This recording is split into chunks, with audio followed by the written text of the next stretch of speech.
So we've already started. Right now we are drilling holes for the copper lines for the oven, and we just drilled a hole, goodness gracious, into the bottom of the floor so the lines can go through. This is, I think, 20 foot. Okay, no, that's cool. Hold it. I'm going to put it in the floor in a minute. Yeah.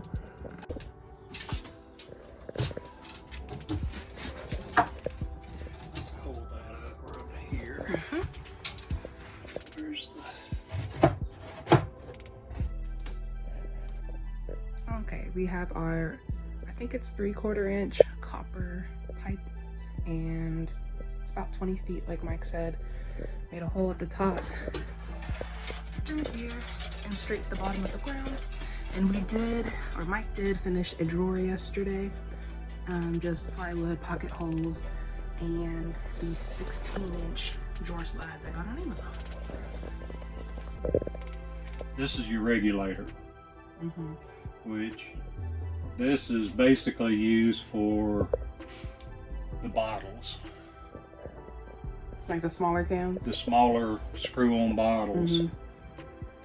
So you're gonna have to get a regulator and stuff like that that fits one of those, and they have a hose, but we've got to adapt this to the copper. Well, it's freezing outside, and well, freezing to me, it's probably like 68 degrees, but I went ahead and put the hoodie on. The solar panels are charging. I did put them up. Solar panels are only at 89%. The other two are still dirty, so maybe that has something to do with it. So at some point I will wash them, and I looked up a video on how to do that. Basically you just get like a little scrubber. You can get one of those long ones, you know, but get some soap and water and clean those puppies off. Last time I did go ahead and start sealing up the edges of my skylight just to make it look more, you know, clean. But I don't know if you can see it very well, but I did kind of hit the top of the window, or the glass, plexiglass, I don't even know, a little bit, so I'm gonna clean that up. We did build chairs. Yeah, you missed that as well. I'm so sorry that I am just like not able to film right now. Of course, the times that I'm trying to film, I don't even have room on my phone, so I will again have a full depth description on all that. Oh, Mike is up. But yeah, chairs are built. Today what I'm gonna start working on is putting the edging on the front of the floor and perhaps building out my vinyl station. But I was gonna see if I could really lay in this like comfortably as a bed.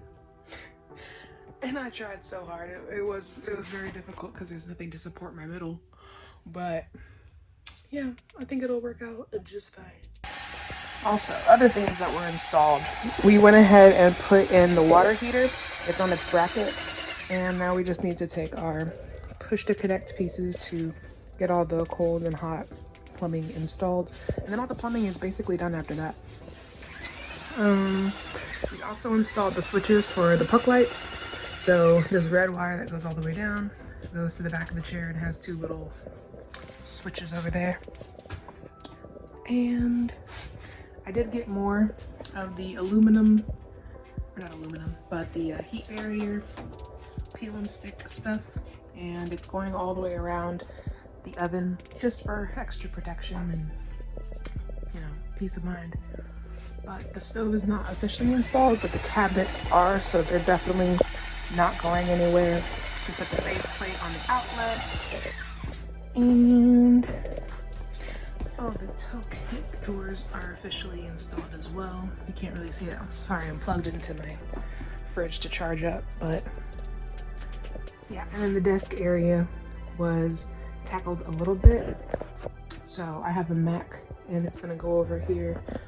But we went ahead and installed these two studs in the back of each wall so that the table itself later has something to connect to. I have the stair edging. I painted it black. You can't tell because it's upside down. but I'm gonna go measure out the front area here. And I'm also gonna make sure that all of my flooring is flat and pushed together as much as possible. Mike asked me if I wanted to glue it down, and I said no, because I've seen so many other people not do that. And now it's moving every time we walk to the front of the bus. But I think it's because our feet are pressing everything forward.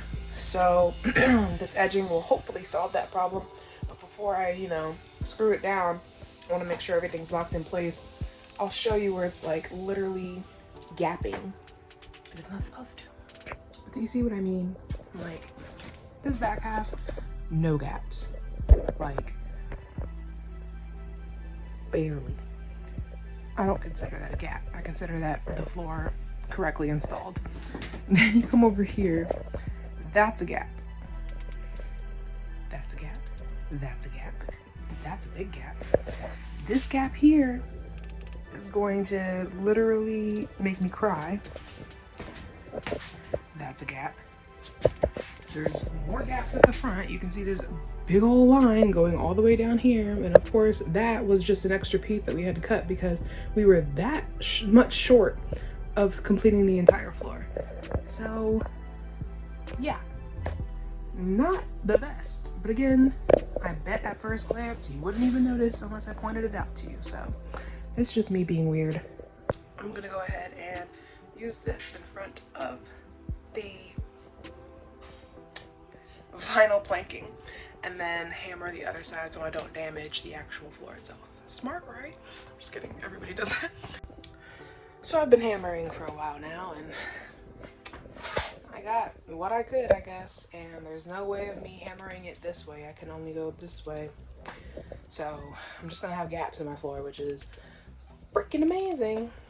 But I suggest putting floors in later down the road because I feel like we put them in too early and we were just constantly walking on them and they were moving, and gluing it down didn't sound like an idea. And then even our next door neighbor told us that he glued his daughter's floors down and they shrank. So I feel like there's pros and cons to each side, but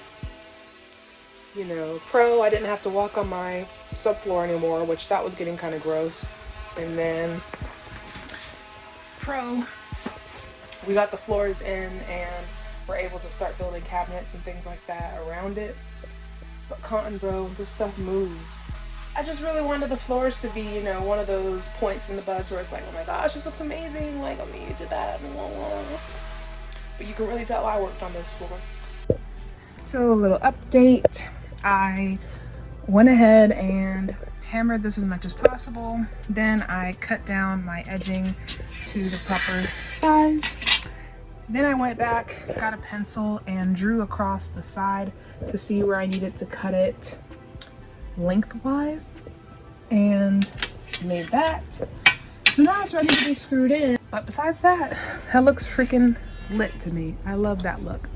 Also, I have an extra piece that would fit perfectly down here, but it's kind of tight with the doors closing, so I'm not 100% sure of what I'm gonna do with that, but I don't know. What do you think? This is how it looks without it, and the other piece is drying, but I'll show you how it looks with it and try and go from there. But I need help. But yeah, so that's good. That's drying as well. I'm trying to figure out other things to do. I don't know if I went over the shower with you guys, but last time we had already, installed all the other fixtures and things, but we actually put in the PEX piping. So I'll just kind of go through a rough draft, I guess. So I bought this little thing on Amazon for like 40 bucks. Then it goes into this like elbow that also screws into the wall. Then from there, we use this cold water line all the way down to the mixer. Then from the hot side, we have another elbow, and the cold side, we have an elbow. Both lines going down, both going to more elbows. Then I bought these little clasp things from Home Depot for like $1, and it comes in a pack of 5, I believe. Then they run back over to more elbows. and coming across the back of the stove. This is that ample space that I'm losing out on, so we're trying to use as much as possible in here. Here's the copper line that we made last time. That's going straight down to the bottom of the bus, and hopefully we can mount some propane tanks either on the outside of the door or underneath. But the water lines are continuing from those elbows over here, going straight back over here and to the water heater. So this is where the shower lines are coming from. This water line, however, is going straight back to the entire water system. So there's an elbow that's in there that goes through the wheel well and out on this side with another elbow going through here. And you saw us route out a piece of 2x3. And then I did go ahead and install the check valve that I specifically bought for this whole thing and totally forgot to install. But it's just to make sure that this little arrow here indicates water is only going to flow in this direction rather than go back and ruin any of my beautifully expensive equipment. So check valve here, elbow, and then you already saw me do the rest of this water system here. Since everything is basically done for plumbing, we want to do a test run and fill it up and see how everything, you know, goes without leaking and things like that. So we'll be figuring that out. For now, I'm going to go ahead and install the rest of the water lines, I guess. First starting by taking those little cap things off, very difficult. Then I'm going to go in with these female adapters. So they'll just screw on and then be straight up into the pecs. And got 2 of those. Then once those are installed, we can go ahead and continue the lines and run all of the rest of the plumbing. I can't talk, okay.